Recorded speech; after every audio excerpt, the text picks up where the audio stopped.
keep this show going, guys. Next to me, come on stage, very funny lady. Put your hands together right now for Sonia V, everybody.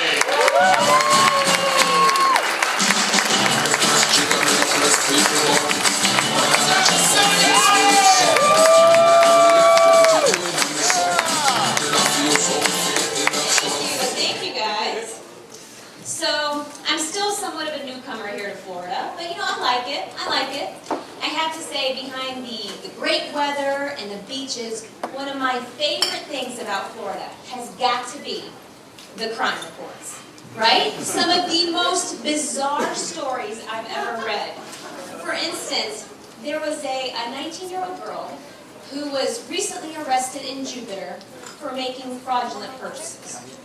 Now, to me, the crime wasn't so much the fraudulent purchases.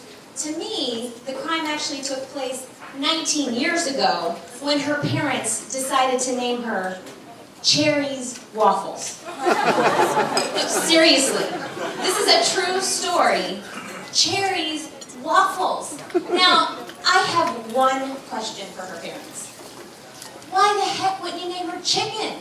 Right? Because chicken waffles wouldn't be making fraudulent purchases. Chicken waffles would be hanging backstage with Snoop Dogg. Right? So that was a missed opportunity.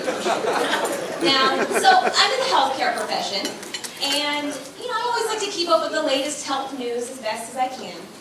And there's actually a really interesting new study out about CrossFit.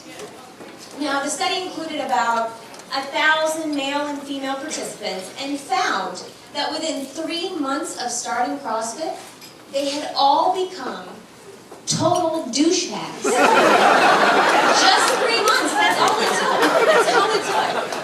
Now, to be fair, the study did go on to show that CrossFit actually had a positive impact on their significant others' alcohol intake. So, you know, something positive did come of it. Yeah.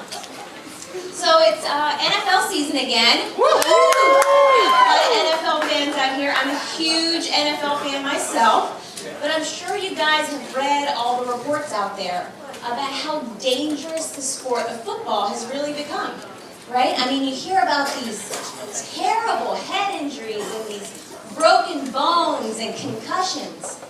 And that's just off the field. It took a second. But speaking of marriage, my husband and I are actually in that everyone we know is getting married phase, you know? And I think no matter where you are in the world, all wedding couples have one thing in common. They all want your money. It's true. It's true. I think it's the only time in your life you can actually get away with telling people that you really want to see them, but only if they bring a gift, right? And gift registries have gotten so ridiculous. Oh my gosh, we actually had someone request a banana slicer. You know, for nature's most convenient fruit. Apparently, knives and teeth have become too complicated for people. Now, my husband and I recently did the math.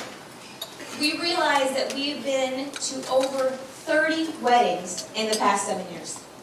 Over 30. Isn't that crazy? I mean, yeah, it's crazy. What's even crazier is how many drunk uncles we've had to see dancing the Cupid shuffle, right? I mean, we've had enough. We had our fill. Like, we needed to figure out a way to go to less weddings. So, we came up with a plan. We decided that the next time a couple sent us their invitation, we were going to flip the tables on them and send them our own RSVP card to fill out, okay? So we were going to give them 3 options. Option 1 is, yes, we really want you to be here, please come. Option 2 is, if you can't make it, don't worry about it. And option 3 is, probably best if you didn't show up. This was more of a pity invite. So, you know, we figured that would cover all the bases, right? So we sealed them up and sent them out. And about a week and a half to 2 weeks later, we got our very first response. And we were super excited. We thought, this is it, baby. This is our ticket to less weddings, right? So we ripped it open, and all the way across the top it said, "You're the frickin' maid of honor, bitch." So apparently my sister was not a fan of the idea.